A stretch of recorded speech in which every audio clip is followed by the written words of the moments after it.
Te saludo con mucho gusto, gracias Juan Carlos, buenos días. Don Luis, buen día.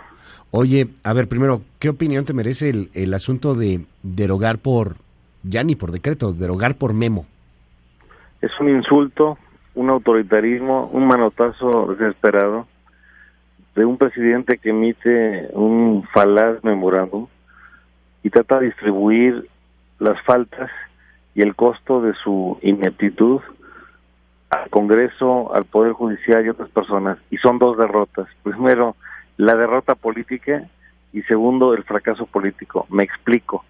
Primero, la parte política. El presidente está secuestrado, chantajeado y ahora es parte de la mafia del poder. Está del lado de la corrupción de estos grupos pequeños que no representan al magisterio nacional y lo que quieren son la herencia, la venta de plazas, el tráfico de personas y estructuras clientelares corruptas y corruptoras. El presidente fracasa frente a la coordinadora y pone en un rango inferior estos grupos de maestros frente al interés superior de la niñez, que es el valor de mayor jerarquía. Y segundo, en la parte jurídica, emite un documento que es nulo de pleno derecho.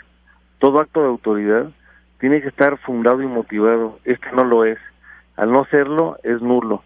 Y entonces estamos frente a un ataque a las instituciones, un desdén a la Constitución, al Poder Legislativo, eventualmente un asalto al Poder Judicial, y sobre todo es una falta de respeto a la investidura presidencial, y que tiene que ver con claudicar a principios elementales, la rectoría del Estado, para ceder al control del poder y el dinero. Lo hace en plena Semana Santa, cuando los alumnos y los maestros están de vacaciones, y sea una dictadura de ocurrencias, o sea una ilógica para descargar su responsabilidad frente a otros, está el presidente lamentablemente equivocado. En lugar de unir, divide y confronta. Es un documento inaceptable. Y esto tiene consecuencias jurídicas muy, muy graves, que pueden ser, entre otras, 4. Primero, una gran cantidad de amparos. Segundo, acciones de inconstitucionalidad. Tercero, demandas penales y demandas administrativas por incurrir los funcionarios en conductas de irresponsabilidad. Y finalmente, también puede tener juicio político, juicio de procedencia y desafuero a algunos funcionarios que eventualmente pueden hacerle caso al presidente. Es un olvido a la legalidad, es una falta de sensibilidad y estamos verdaderamente alarmados. A ver, ¿hasta juicio político puede llegar esto? ¿Lo promoverían en la oposición, Juan Carlos? ¿A un juicio político, por ejemplo, a Olga Sánchez Cordero, a Esteban Moctezuma o al mismo secretario de Hacienda, Carlos Ursúa? Si incurrieran en estas... en esta orden, porque es una orden que les da el presidente. Es que es un desdén. Sí. Es verdaderamente una vergüenza. El presidente los pone en un dilema. Ajá. Guardar la Constitución u obedecer al presidente. Cuando todas las personas que desempeñan un cargo público o desempeñamos, protestamos guardar la cuestión política de los Estados Unidos mexicanos y las leyes que de ella emanan. Es una mezquindad de parte del señor presidente de la República, en un falso dilema. A ver, esto es muy, muy importante, Juan Carlos, porque estamos hablando de lo que tú me dices, se ha discutido, lo entiendo así, en la oposición, como un juicio político. Bueno, ahí está en la ley. O sea, sí está la posibilidad o sí está ya alguna discusión de que si obedecen el memorándum del presidente, se les lleve a juicio político. El supuesto, si se configura, da esa posibilidad. Dime otra cosa, me llama la atención esto que utilizaste, una dictadura de ocurrencias, ya así, ya de plano como dictadura. Pues es que estamos frente a un Estado fallido que no reconoce el Estado de Derecho, y quien no obedece al Estado de Derecho está del lado de la corrupción. Es lo que el presidente se presentó desde su campaña y que una gran cantidad de mexicanos le creen, y ahora se ubica del lado de la corrupción, y entonces señala: yo estoy por encima de la ley, puedo suspender la Constitución, atenta contra el artículo 49 de la Carta Magna, que claramente señala que ningún poder de la Unión puede estar depositado en más de una persona. Es verdaderamente inaudito lo que quiere hacer. Ahora, de facto ya no se estaba aplicando la reforma educativa. Sí se está aplicando y sigue vigente. Con las evaluaciones y todo esto. Sí, las evaluaciones siguen, siguen en proceso. Okay. El presupuesto que turnó el presidente disminuyó algunas partidas importantes en temas de evaluación. Sin embargo, la ley, mientras sea vigente, tiene que acatarse. Claro. Y se hizo un gran esfuerzo en Parlamento Abierto, en la Cámara de Diputados. Recibimos más de 200 ponencias de rectores, maestros, alumnos, especialistas, padres de familia, algunos dirigentes sindicales, para encontrar mejores soluciones. Hay un dictamen de Comisiones Unidas que sale aprobado por una amplia mayoría, pero el presidente se deja chantajear, se deja secuestrar frente a estos pequeños grupos que no representan el interés superior de la niñez. En el caso nuestro, nosotros no vamos a apoyar a ningún grupo minoritario que vaya en contra del interés superior de la niñez. El presidente dice se deja secuestrar, se deja chantajear por la CENTE concretamente, ¿no? Por estos grupos te refieres, y ni siquiera toda la CENTE, no toda la coordinadora, sino los líderes que consideras tú están chantajeando y quieren pues regresar al esquema de venta de plazas.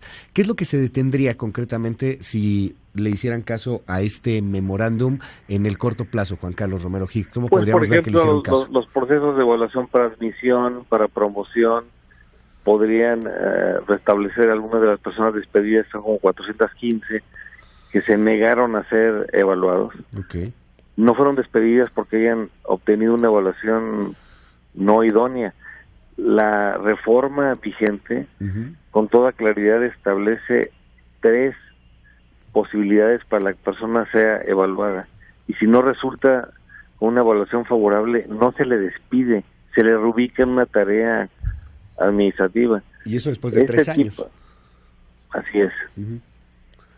Dime, Juan Carlos, a ver, lo que podría pasar es que los viéramos recontratados. Son cerca de 4.500, nos dices. No, son 415 personas. 415, perdón. Que se negaron a ser evaluadas, es decir, desobedecieron su obligación de ser evaluados y fueron despedidos. Se han creado algunos mitos sobre la parte vigente. Una es que se iba a despedir a las personas, no es el caso. Los que incurrieron en falta al no ser evaluados sí fueron despedidos. Los que no tuvieron una evaluación positiva fueron reubicados en tareas administrativas, no perdieron su empleo. Otra cosa que podríamos estar viendo, porque entiendo, por ejemplo, con el tema del secretario de Hacienda, con Carlos Ursúa, pues que tendría que estar no destinando ciertos recursos que tendría que destinar pues por mandato constitucional. Actualmente se modificó la ley de coordinación fiscal y existe un fondo que es el Fondo de Nómina Educativa. Ajá. Y la parte federal, que es la principal, tiene una centralización a través de la tesorería de la federación. Sin embargo, este documento de ayer, que es un monumento a la ilegalidad y un monumento al desdén, pues estaría instruyendo indicaciones para que funcionarios de diferentes mandos en las 3 secretarías, en Gobernación, en Hacienda y en Educación, incurriesen en faltas.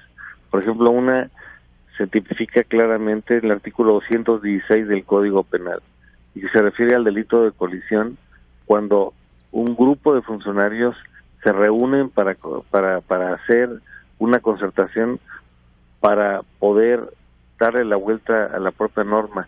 Lo mismo la ley de responsabilidades administrativas lo establece, es decir, cuando alguien toma una decisión tan delicada en política, debiera anticipar las consecuencias. Aquí no se hizo anticipación alguna. Juan Carlos Romero Hicks, te aprecio mucho la comunicación en este espacio y bueno, pues estaremos pendientes en torno a más reacciones que se tengan desde la oposición sobre este asunto.